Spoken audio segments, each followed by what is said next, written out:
Quero convidar os irmãos que abram em Filemon, é a carta que nós estamos estudando. Hoje, finalmente, a gente vai entrar na carta, depois de algumas mensagens introdutórias, falando sobre alguns aspectos importantes para a carta de Paulo a Filemon. E hoje, então, finalmente, a gente vai entrar nos 3 primeiros versos dessa carta, que é um texto muito importante. Até hoje pela manhã, na escola dominical, eu dei um spoiler aí do que eu ia falar um pouco hoje à noite. Filemon, dos versos 1 ao verso de número 3, nós vamos orar, depois nós faremos a leitura do texto. Senhor, nós queremos agradecer a Ti por mais um dia que o Senhor nos dá a oportunidade, o privilégio de poder estar aqui na Tua casa. Clamamos agora, nesse momento, que vamos aprender da Tua palavra, que Teu Espírito Santo fale ao nosso coração. Esteja nos instruindo, corrigindo, moldando, ó Deus, as nossas vidas, a fim de que o nosso coração seja transformado pelo Senhor e na nossa vida prática, como igreja, nós possamos cumprir o chamado do Senhor para as nossas vidas. Nós Te agradecemos e oramos no nome do Senhor Jesus. Amém. Filemon tem só um capítulo, a gente vai ler os versículos 1 a 3. A palavra de Deus nos diz: Paulo, prisioneiro de Cristo Jesus, e o irmão Timóteo, ao amado Filemon, que é também nosso colaborador, e à igreja que se reúne em sua casa, a irmã Áfia e a Arquipo, nosso companheiro de lutas. Que a graça e a paz de Deus, nosso Pai, e do Senhor Jesus Cristo estejam com vocês. Só para a gente relembrar um pouco, a gente falou muito sobre o amor, sobre perdão, sobre reconciliação. Falamos sobre como o Evangelho nos chama a perdoar e reconciliar diante das lutas, aflições, dos sofrimentos que muitas vezes nós temos. E nessa carta de Paulo, que Paulo escreve para Filemon, é uma carta que nos fala muito, o teor central dessa carta é principalmente tratando a respeito do amor uns para com os outros. Então, nós encontramos aqui esse homem chamado Filemon, que era um homem cuja igreja estava na sua própria casa. A gente vai, inclusive, ler Colossenses, porque essa igreja, e Filemon morava na cidade de Colossos, então essa igreja estava ali na sua casa. E nessa parte mais introdutória da carta, o que Paulo vai fazer, inicialmente, é fazer uma saudação aqui, falando sobre Filemon, sobre a igreja que estava reunida em sua casa, e ele menciona a irmã Áfia e a Arquipo. Aqui a possibilidade, muitos dizem isso, que Áfia era sua esposa e Arquipo era seu filho, que inclusive a gente vai ver que era também colaborador. E a ideia aqui é que, de fato, Arquipo, ele trabalhava pelo Evangelho. Ele era um pastor que estava ali, a gente vai ler Colossenses e vai ver um pouco sobre isso.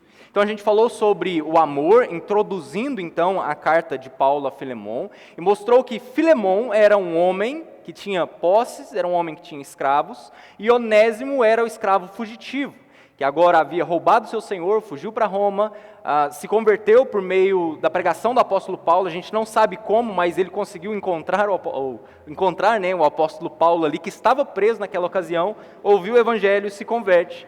E então Paulo escreve essa carta e envia para Filemon, para que ele então restaurasse a comunhão, restaurasse a relação que existia entre ele e Onésimo. Antes, uma relação de escravo e senhor, mas agora uma relação de irmãos em Cristo. E aí Paulo vai falar um pouco sobre isso. Hoje eu quero deixar um pouco de lado aquelas mensagens que a gente já estava falando sobre o amor, para pensar com os irmãos sobre algo que Paulo vai dizer aqui, especialmente no versículo 1, e depois ele menciona lá no fim do versículo de número 2, porque ele vai dizer que Filemon era seu colaborador, e depois ele menciona Arquipo, e diz que ele era seu companheiro de lutas. Hoje nós vamos falar sobre os cooperadores do Evangelho. Os cooperadores do Evangelho. Em primeiro lugar, que é importante para nós aqui entender, quem era o apóstolo Paulo? Quem era o apóstolo Paulo? Nós temos algumas declarações sobre a sua própria vida, seja ele mesmo falando sobre quem ele era, ou até mesmo outros testemunhos na própria Escritura sobre aquilo que Paulo fez, ou a forma como Paulo agiu. Então veja, Filipenses capítulo 3, versículos 4 a 6, vai nos dar algumas informações básicas sobre quem era esse homem, quem era o apóstolo Paulo. E o texto vai nos dizer que Paulo foi circuncidado ao 8º dia, era da linhagem de Israel, era da tribo de Benjamim, hebreu de hebreus, quanto à lei fariseu, quanto ao zelo perseguidor da igreja e quanto à justiça que há na lei, ele era irrepreensível. Paulo era um judeu por excelência. Paulo, ele era alguém que se destacou no judaísmo, mesmo em relação àqueles que eram da sua própria idade. E aqui, já mencionei isso algumas vezes, mas perceba que Paulo fazia parte do grupo dos fariseus. Para que alguém fizesse parte do grupo dos fariseus, precisava ser casado. Paulo não era. Então isso nos mostra que Paulo ele estava em um nível acima da média no que diz respeito à lei, ao aprendizado, ao ensino, ao conhecimento. Isso, então, nos demonstra que o apóstolo Paulo, ele tinha uma grande importância dentro do judaísmo. E ele vai falar aqui sobre várias características, falando que ele era hebreu de hebreus, ou seja, filho de hebreu, ele era fariseu, ele era zeloso quanto à lei e, no seu zelo, ele perseguia a igreja. A gente vê no início ali da igreja, ainda chamado de Saulo, ele perseguindo cristãos, ele vendo pessoas sendo mortas por causa do evangelho, e ele estava ali. Estevão foi um deles. E aí ele ainda diz que ele, quanto à justiça que há na lei, era irrepreensível. Então, agora, imagine isso. Imagine você num tribunal e Paulo sendo colocado ali no meio, sendo julgado. Ele era irrepreensível. Ou seja, não havia absolutamente nada que alguém pudesse acusar o apóstolo Paulo, por causa do zelo que ele tinha, por causa do amor que ele tinha pela lei, e ele era então, como eu disse, um fariseu acima da média. Tinha muito conhecimento, tinha muita sabedoria. E o apóstolo Paulo, após a sua conversão, ele traz muitas contribuições importantíssimas para a igreja. Se você parar para pensar, tirando os evangelhos e o livro de Atos, das 22 cartas que nós temos escritas, de Romanos a Apocalipse, 13 o apóstolo Paulo escreveu. Ou seja, as outras 9 foram outros autores. Então, tirando os evangelhos e Atos, Paulo foi o que mais escreveu cartas. E o que nós temos agora aqui registradas. E é claro que nós encontramos outras, ou sabemos que existem outras cartas que foram escritas pelo apóstolo Paulo e que não estão no nosso cânon bíblico. Por exemplo, nós temos 1 e 2 Coríntios. 1 Coríntios foi a segunda carta escrita pelo apóstolo, e a nossa segunda carta é a quarta carta que ele escreveu. Ele escreve uma carta para a igreja de Laodiceia, e ele deixa isso claro quando ele escreve a sua carta aos Colossenses. Então, existem muitas outras contribuições que o apóstolo Paulo teve para a igreja. E veja que importante aqui, porque grande parte das doutrinas fundamentais que nós temos do cristianismo foram desenvolvidas pelo apóstolo Paulo. Óbvio que por revelação de Deus, óbvio que inspirado pelo Espírito Santo, mas a contribuição que ele trouxe para a igreja é gigantesca. Leia, por exemplo, as cartas do apóstolo, como Romanos, Efésios. As doutrinas básicas e fundamentais estão ali expressas de forma muito clara e objetiva. Então, o apóstolo Paulo, ele trouxe muitas contribuições para a igreja do Senhor. Além do fato de que ele também fundou muitas igrejas nas suas viagens missionárias. Então, preste atenção aqui. O que eu estou querendo construir com os irmãos até aqui? Paulo era um homem que no farisaísmo era importante, tinha um certo grau de conhecimento, de sabedoria. Paulo, no que diz respeito à igreja, era um homem que, após a sua conversão, trouxe muita contribuição para a igreja. Foi um homem que também sofreu pelo evangelho. Ele vai dizer isso em 2 Coríntios 11, 25 a 28, afirmando que ele foi açoitado com varas, foi apedrejado, sofreu um naufrágio, ficou um dia e uma noite boiando em alto mar, Passou por perigos de rios, perigos de estradas, de assaltantes, perigo entre os seus patrícios, ou seja, aqueles que faziam parte do seu próprio povo, perigos entre os gentios, ou seja, o apóstolo Paulo, naquilo que ele tinha, tanto na sua construção do conhecimento que ele havia, desde antes do farisaísmo até depois, no começo da igreja, foi um homem extremamente importante, e no final da sua vida, como que Paulo encerra a sua carreira? Ele escreve isso na sua segunda carta a Timóteo, capítulo 4, versículos 6 a 18.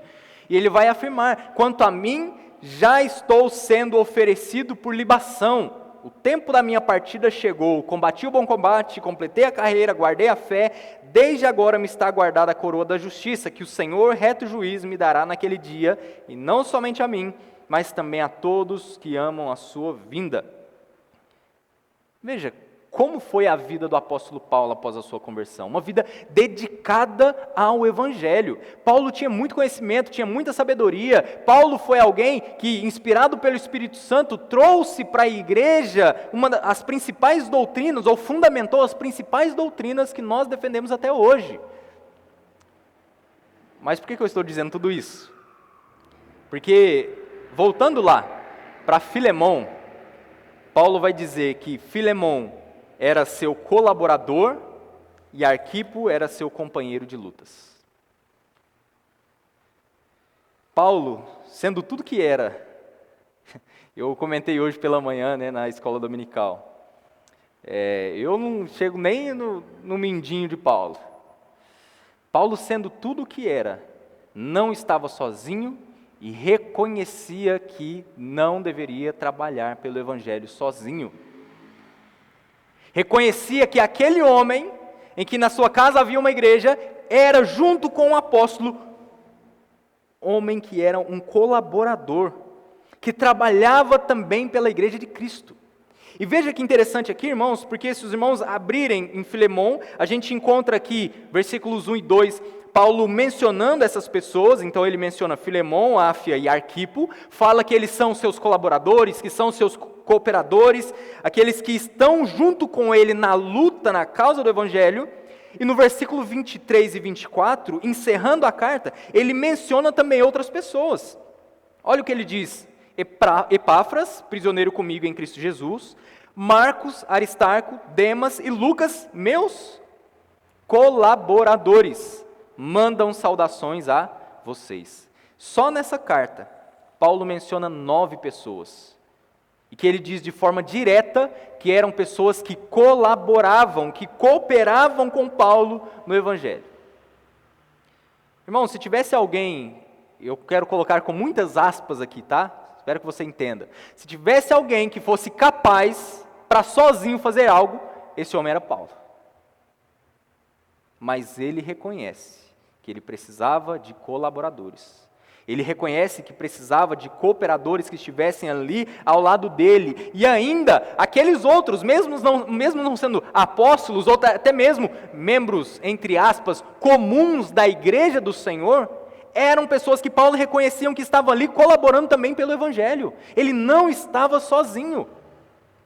E se você pegar a carta aos Colossenses, que é uma carta que está muito ligada à carta de Filemão, por quê? Porque essa carta aos Colossenses também foi escrita para o mesmo contexto. A igreja que estava na casa de Filemão estava na cidade de Colossos. Possivelmente essa igreja que Paulo escreve não é a que estava na casa dele, mas ali também havia outra igreja. E que os personagens que Paulo menciona lá em Colossenses são também alguns que Paulo menciona aqui em Filemão. Que são personagens importantes na história e que também faziam parte e que colaboravam com Paulo. Se você abrir Colossenses 4, do 7 ao 17, é onde ele vai fazer essas afirmações. E eu quero ler, e eu peço que você abra lá. Colossenses capítulo 4, versículo 7. A gente vai fazer a leitura até o versículo 17. E perceba aqui, e eu vou pontuando algumas coisas do que Paulo vai dizer, que depois vai fazer sentido para nós no fim. Quanto à minha situação, Tíquico, irmão amado, fiel ministro e conservo no Senhor, lhes dará todas as informações. E eu estou enviando com o expresso propósito de lhes dar conhecimento da nossa situação e de alentar o coração de vocês. Então, o primeiro personagem que Paulo menciona é Tíquico, que Paulo vai chamar de o irmão amado, que nós estávamos falando nas últimas mensagens, introduzindo Filemon, sobre o amor. Preste atenção como Paulo menciona esses irmãos como sendo irmãos amados. Então ele menciona Tíquico, e ele vai dizer que Tíquico era um fiel ministro e o quê? Conservo no Senhor. Preste atenção nisso, depois eu explico. Com ele estou enviando quem? Onésimo. O mesmo Onésimo lá da carta a Filemon. Então aqui a gente já tem um spoiler do que aconteceu na história, né? Se bem que 2000 anos atrás, a gente já deveria saber. Então a gente sabe o que aconteceu com Filemon e Onésimo, em como eles foram restaurados na sua relação por causa do Evangelho. Com ele estou enviando Onésimo, e olha o que Paulo diz, o fiel e amado irmão que é da igreja de vocês. Agora, veja que interessante, Paulo chamando um homem que havia roubado o seu senhor e que havia fugido, o chamando agora de fiel. Veja como o Evangelho transformou o coração daquele homem. Ainda, ele continua, fiel e amado irmão, que é da igreja de vocês. Eles contarão a vocês tudo o que está acontecendo aqui. Aí depois ele menciona outro homem. Aristarco, que está preso comigo, manda saudações. E também Marcos, primo de Barnabé. Lembra da história? Do que aconteceu com Marcos e Paulo?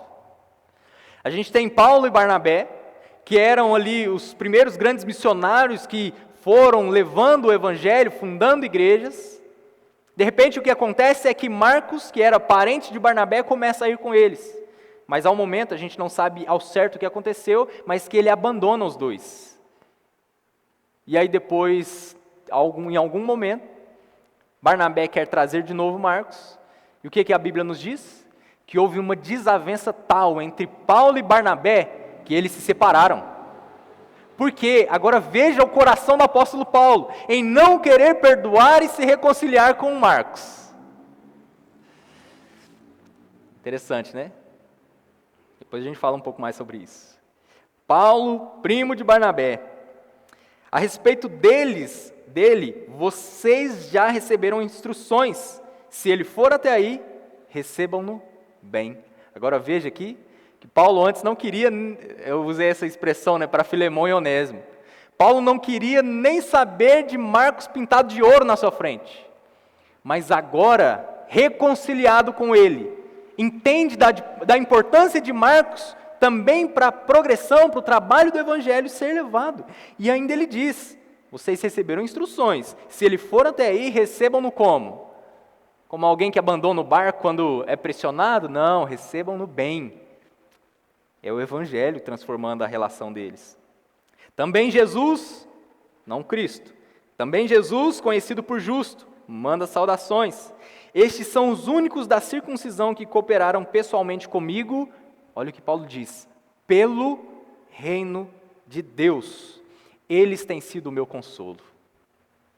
Epáfras, que é da igreja de vocês, manda saudações. Ele é um servo de Cristo Jesus e está sempre lutando com vocês em oração, para que vocês se conservem maduros e plenamente convictos em toda a vontade de Deus. Epáfras, Paulo também menciona lá na carta a Filemon. E posso testemunhar a respeito de Epáfras de que muito se empenha por vocês, pelos de Laodiceia e pelos de Hierápolis. Outro homem, Lucas, o médico amado, e também Demas mandam saudações. Demas depois deu problema aí. Paulo vai dizer que Demas, tendo amado o presente século, o abandonou. E aí ele encerra. Saúdem os irmãos de Laodiceia, bem como Ninfa e a igreja que se reúne na casa dela.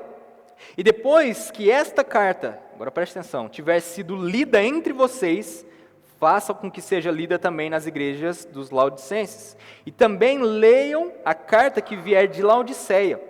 E digam a Arquipo. Quem que é Arquipo? Lá em Filemon, saúdo a Áfia e a Arquipo, provavelmente filho de Filemon. Digam a Arquipo, atende para o ministério que você recebeu no Senhor, cumprindo bem a sua tarefa. Agora, irmãos, preste atenção aqui.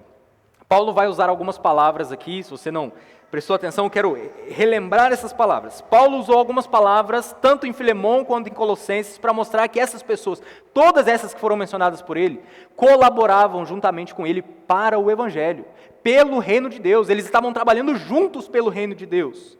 Então Paulo fala sobre colaborador, em algumas outras versões também dizem cooperador, tanto Filemão versículo 1, quanto no versículo 24.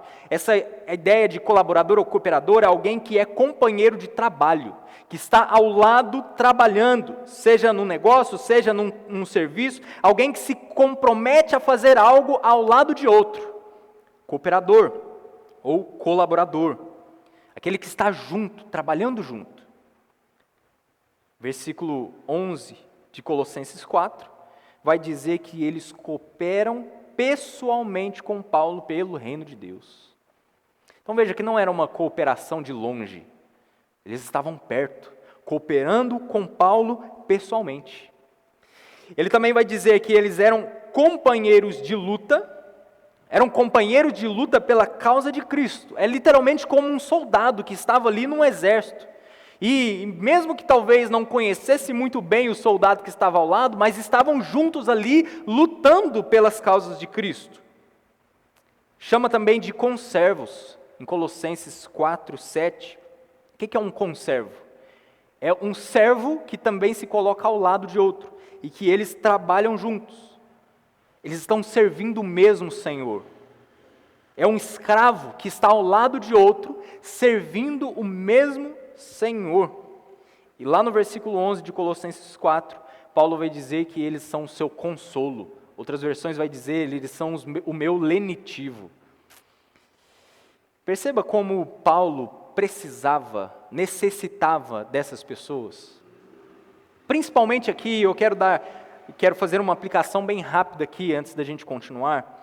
Nessa expressão que Paulo utiliza lá no versículo 11 de Colossenses, porque ele vai dizer que essas pessoas serviam para ele como consolo, como alívio, elas confortavam o seu coração.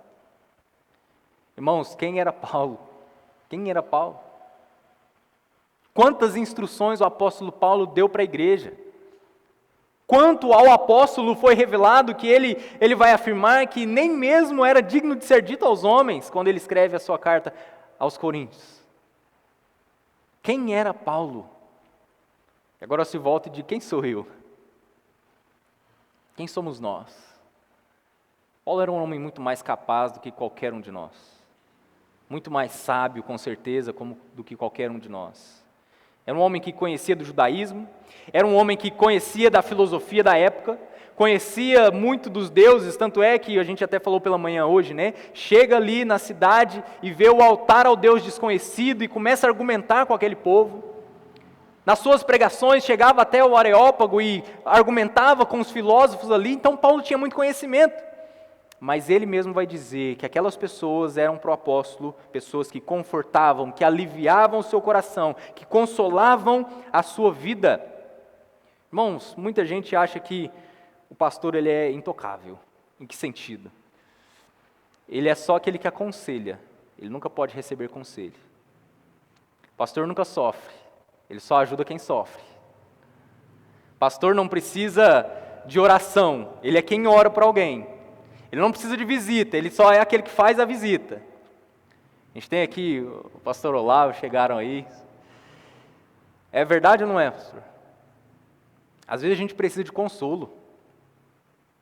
Quantas vezes eu quero que você pense, quantas vezes você chegou na casa do seu pastor para visitá-lo sem trazer problema para ele? Só para orar, para ler a Bíblia com ele. Já fez isso? Por que não? Veja que Paulo estava reconhecendo que aqueles homens que estavam ali perto dele serviam como consolo para a sua vida. E ele vai dizer isso sobre Filemão também. A gente não leu essa parte, mas ele vai dizer isso sobre Filemão quando fala sobre a fé dele. O meu coração tem sido reanimado por seu intermédio. Quem que era Filemão? Filemão não era um pastor. Filemão não era um apóstolo. Filemon não era alguém que estava ali como liderança da igreja. É claro que tinha uma igreja que estava ali na sua casa e com certeza ele contribuía para isso e servia como um líder ali, mas no sentido que eu estou dizendo Filemon não era alguém que estava assim como Paulo, viajando nas suas regiões, pregando o evangelho. Era alguém que vivia a sua vida cristã comum, no seu dia a dia, tinha o seu trabalho, tinha a sua família, mas servia o evangelho a ponto de que a sua fé ajudava e consolava os santos. Servia de ânimo para o próprio apóstolo. Então, o pastor precisa de oração. O pastor precisa que você vá na casa dele visitá-lo, não para levar problema ou fofocar sobre alguém, mas para que você ore com ele, para que você leia a Bíblia com ele. Ele também é homem, é falho, é pecador. Irmão, se Paulo estava dizendo isso, quem sou eu para dizer que eu não preciso? Quem sou eu para dizer que não preciso? Então, Paulo precisou de irmãos, de colaboradores que estavam com ele. Nós, pastores, também precisamos de pessoas ao nosso lado, junto de nós, para lutar conosco, ser conservos conosco, em prol do quê? Do reino de Deus. Às vezes as pessoas falam assim, mas eu sou só um membro de igreja comum, venho no culto, ouço a pregação, canto, louvo, participo, dou o meu dízimo, contribuo de alguma forma. Como que eu posso ajudar um pastor que estudou 4 anos no seminário, que sabe muito mais do que eu? Pode ter certeza, e Paulo sabia muito mais que Filemon, pode ter certeza disso. Mas nem por isso Paulo entendeu que ele era autossuficiente. Ele sabia da necessidade que ele tinha de cooperadores. E fechando parêntese aqui, a igreja precisa de cooperadores. E quando eu falo que a igreja precisa de cooperadores, muitos dizem assim, eu já dou o meu dízimo, eu já venho no culto, o que mais que eu vou fazer? O que mais? Irmãos, o que Deus menos precisa é do seu dinheiro. Ele é o dono de tudo. Não estou dizendo que não seja importante, não estou dizendo que a obra de Deus não seja sustentada por isso, mas o que Deus quer é você, é a sua vida sendo entregue a Ele, o resto é consequência, Deus precisa daqueles que se levantam e sejam, junto com aqueles que estão à frente da igreja, cooperadores, colaboradores. A igreja precisa de pessoas que se colocam lado a lado como conservos para servir o mesmo Senhor. A igreja precisa de soldados que estão ali juntos em batalha, lutando em prol do Evangelho. E você é um desses, que deve servir ao Senhor, servir o reino, com aquilo que você é, com todo o seu ser. Veja, é isso que o Evangelho nos chama. Paulo, ele reconhece a fidelidade daqueles irmãos em colaborarem juntamente com ele pelo Evangelho. A igreja precisa de colaboradores, de cooperadores, de conservos, de escravos, de pessoas que estão dispostas a se entregar pelo Senhor, a dar as suas vidas pela obra de Deus. Irmãos, creio que um dos grandes problemas que muitas vezes nós enfrentamos como igreja é que a gente encara da seguinte forma: bom, tem lá o pastor, tem talvez os missionários, tem os líderes, a gente paga o pastor, então ele que se vira com o resto. Já viu aqueles vídeos? Uma vez eu vi um que eu não acreditei não. Rapaz, aqueles vídeos que a pessoa pega uma vara, coloca um prato em cima e gira. Já viu? Ele estava girando um prato daquele na cabeça, tocando o violão e batendo um bumbo com o pé. Eu mal consigo tocar o violão certo, conseguindo cantar ao mesmo tempo. Às vezes o pastor tem que se virar dessa forma. Bate o bumbo com o pé, toca o violão, coloca o prato na cabeça e gira e ainda canta. Irmãos, Paulo reconhecia a necessidade de pessoas, de crentes, que estivessem juntamente com ele em prol do reino de Deus. E Paulo tinha consciência de que a obra de Deus, de que o reino de Deus era maior do que ele. O que ele diz para a igreja aos Coríntios, capítulo 3, versículos 4 a 6? Havia uma discussão ali na igreja, eles diziam, eu sou de Paulo, eu sou de Apolo, eu sou de Cefas, que é Pedro. E aí Paulo diz, quando alguém diz, eu sou de Paulo, e o outro diz, eu sou de Apolo, não é evidente que vocês andam segundo os padrões humanos? Quem é Paulo? Quem é Apolo? São servos por meio de quem vocês creram, e isso conforme o Senhor concedeu a cada um. Eu plantei, Apolo regou, mas o crescimento veio de Deus. E se você ler toda essa carta, você vai perceber isso, que uma das ênfases do apóstolo Paulo é que a igreja não fosse dividida com respeito àqueles que estavam ali também servindo, mas que eles entendessem que Paulo, Apolo, por mais que existissem divergências entre eles, no sentido de que talvez um fosse melhor que o outro em uma área, mas ele estava reconhecendo que ele não era indispensável na obra de Deus, que ele precisava de outras pessoas, e que ele, Apolo, eram servos que estavam trabalhando pelo Evangelho, mas quem deu o crescimento? Foi Deus, foi Deus. Vocês são meus colaboradores, meus cooperadores. Irmãos, para a gente encerrar, algumas aplicações que nós podemos tirar de tudo isso. A primeira delas é que nós precisamos pensar que tudo isso tem a ver com o amor. Qual a relação de tudo isso com o amor? A gente praticamente falou todas essas últimas mensagens introduzindo a carta de Paulo a Filemão, falando sobre amor, falando sobre perdão, falando sobre reconciliação. O que isso tem a ver com o amor? Como que Paulo olhar para essas pessoas que estavam colaborando ou cooperando com ele por meio para o Evangelho, relaciona também com a visão que nós encontramos na carta de Paulo a Filemão sobre o amor cristão. Primeiro, a igreja de Cristo necessita de cooperadores, de colaboradores, que amem a Deus, a obra de Deus e o povo de Deus. Veja que nós falamos, numa das últimas mensagens, sobre a relação entre a fé e o amor. Aquilo que cremos, aquilo que fazemos. Nós precisamos de servos que amem a Deus, de todo coração, alma, entendimento, de todas as suas forças. Que amem a obra de Deus, que trabalhem em prol do Evangelho, que amem também o povo do Senhor.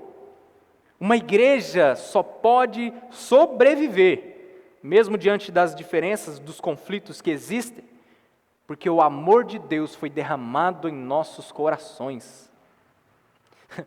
Lembra lá de Paulo e Barnabé, da discussão? De Marcos, que Paulo rejeitou e não queria ver na sua frente. Agora estava dizendo que esse Marcos era útil para ele. Paulo reconheceu o seu erro. E por que isso? Porque o amor do Evangelho foi derramado em seu coração. Por que Paulo reconhecia a necessidade de colaboradores? Porque o amor do Evangelho havia sido derramado em seu coração. Se o amor do Evangelho não for derramado em seu coração, você nunca vai reconhecer a necessidade que a igreja tem, ou de que a obra de Deus tem, de que a sua vida seja entregue como sacrifício vivo, santo e agradável a Deus, como culto racional. Portanto, irmãos, nós precisamos entender, e como Paulo vai dizer lá em Romanos 5,5, visto que o amor de Deus foi derramado em nosso coração pelo Espírito Santo, isso significa que se você é filho de Deus, o amor que foi derramado por Ele em seu coração deve te fazer não só amar a Deus sobre todas as coisas, mas amar também a sua obra, amar também o seu povo. Quantas e quantas pessoas não querem saber mais de igreja? Dizem ser autossuficientes. Bom, se o Espírito Santo habita em mim, está em mim, eu tenho a Bíblia e posso orar, eu posso fazer isso de casa, não preciso de igreja. Mas veja, isso não é o que Cristo nos ensinou. Isso não é o que a palavra de Deus nos ensina sobre como nós devemos colaborar e cooperar uns com os outros pelo Evangelho. Segundo lugar, ninguém faz a obra de Deus sozinho. Todos salvos são chamados para trabalhar na obra de Deus.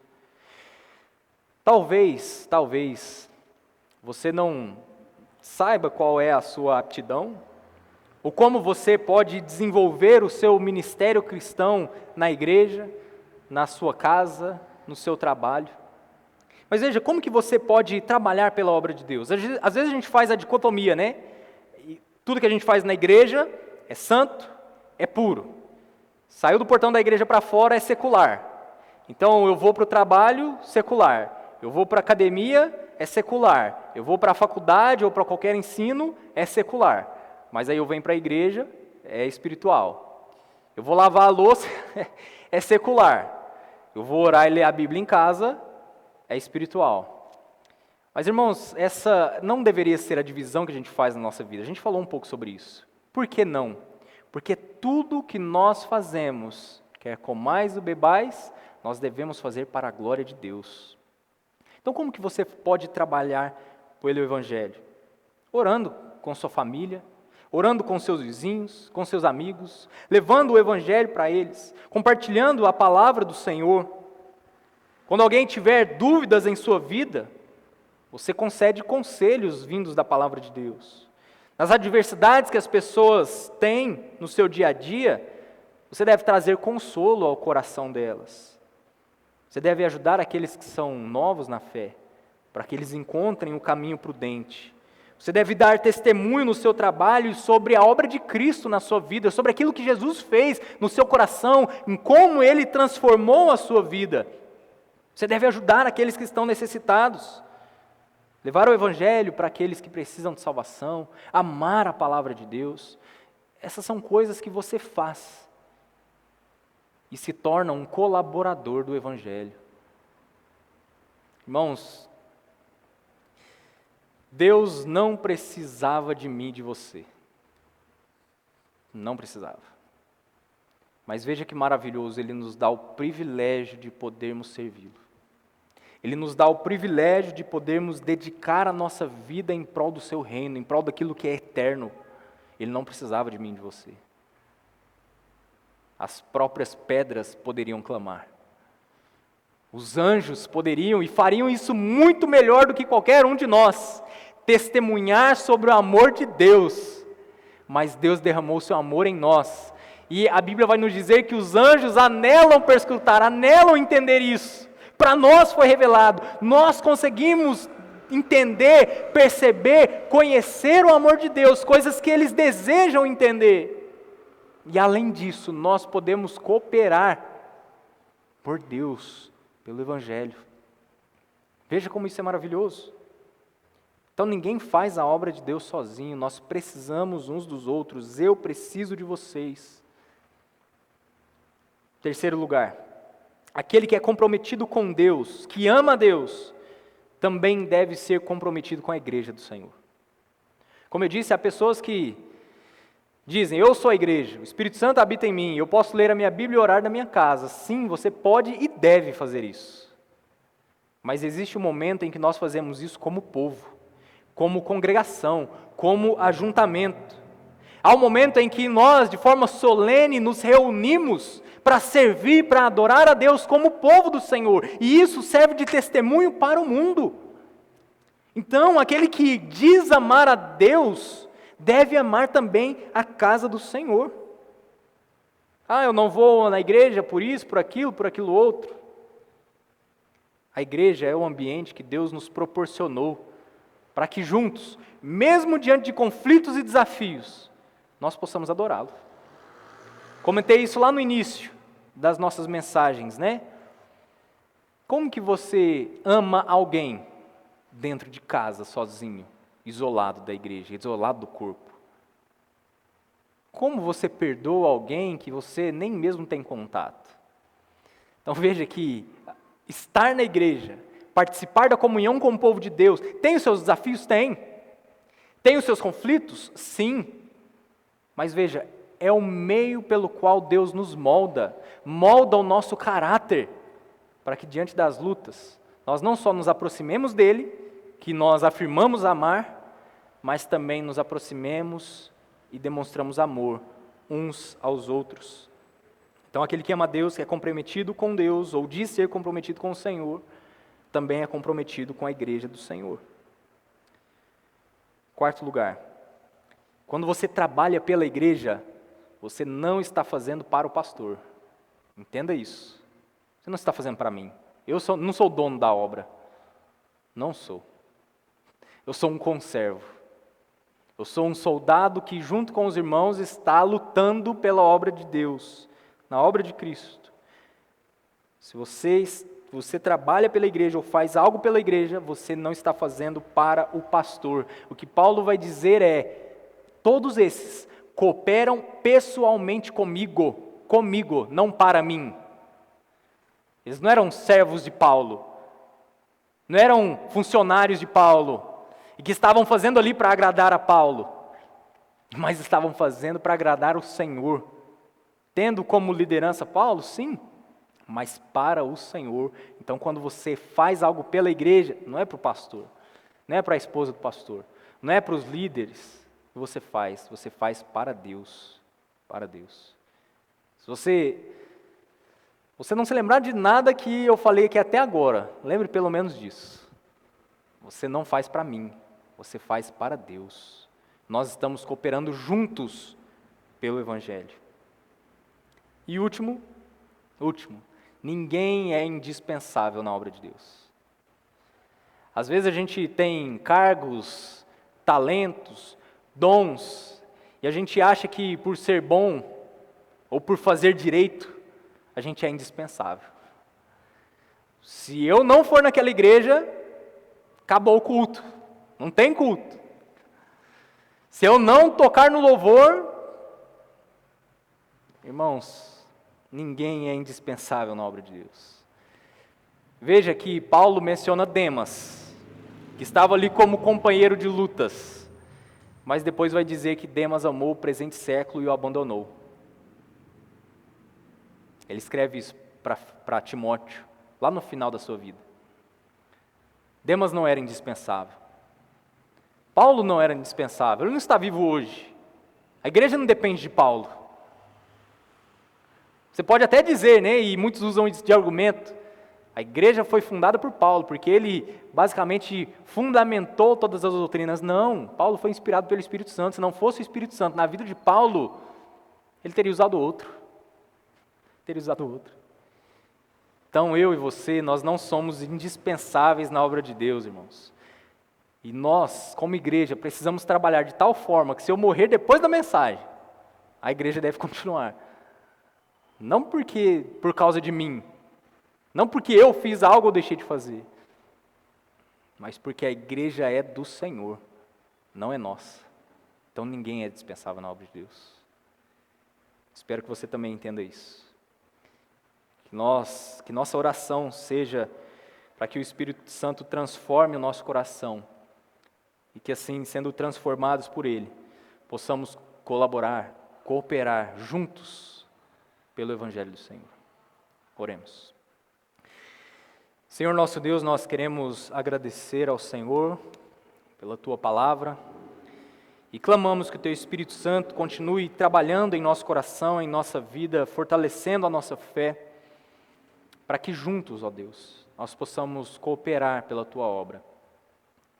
Sabemos que a obra não é nossa, mas é do Senhor. Sabemos que as nossas capacidades pessoais, nossos dons e talentos não são nada diante da grandeza do Senhor, porque a obra é sua. E nós pedimos, ó Pai, que o Senhor esteja fortalecendo a nossa vida, o nosso coração, para que, entendendo essa verdade, ó Pai, nós possamos juntos trabalhar pela Tua obra. Transforme o nosso coração. Transforme o nosso coração para que venhamos amar uns aos outros, dedicar a nossa vida uns aos outros, amar e assim, ó Pai, cumprir a lei de Cristo. Queremos clamar também por essa semana que se inicia, pedindo a direção do Senhor para as nossas vidas, cada um aqui presente, ó Pai. O Senhor conhece o nosso coração, conhece, ó Pai, as nossas necessidades, e pedimos que o Teu Espírito Santo esteja nos ajudando, para que dia após dia venhamos confiar mais no Senhor. Obrigado, Deus. Obrigado porque o Senhor tem nos deixado esses ensinamentos, tem nos corrigido e exortado, e continuamos clamando a tua misericórdia, para que sejamos não somente ouvintes, mas também praticantes da tua palavra. Nós te agradecemos, ó Pai, e nós oramos no nome do Senhor Jesus. Amém.